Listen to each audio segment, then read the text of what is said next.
২১ জুলাই ২০২৪ কোটা সংস্কার আন্দোলনের মাঝে এটি ছিল আইনি ও রাজনৈতিকভাবে অত্যন্ত গুরুত্বপূর্ণ একটি দিন।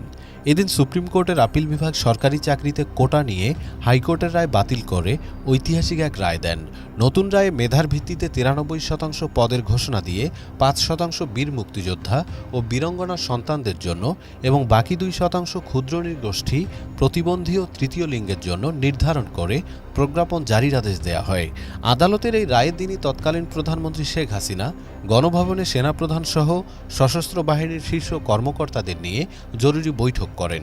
অন্যদিকে দেশের উদ্ভূত পরিস্থিতি নিয়ে রাষ্ট্রীয় অতিথি ভবন যমুনায় বিদেশি কূটনীতিকদের ব্রিফ করেন তৎকালীন পররাষ্ট্রমন্ত্রী। তবে মাঠের উত্তেজনা কমেনি।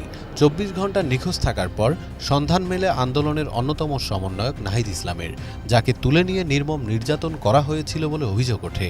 এর পরপরই সরকারের প্রতি তীব্র হুঁশিয়ারি উচ্চারণ করেন আরেক সমন্বয়ক হাসনাত আবদুল্লাহ। ইন্টারনেট সচল করা, হল খুলে দেওয়া, সমন্বয়কদের নিরাপত্তা ও কারফিউ প্রত্যাহারে সরকারকে ৪৮ ঘণ্টার আলটিমেটাম দেয় বৈষম্য বিরোধী ছাত্র আন্দোলন। আদালতের রায় আর আন্দোলনের নতুন মোড় নিয়ে ২১ জুলাই ছিল এক চরম নাটকীয় দিন।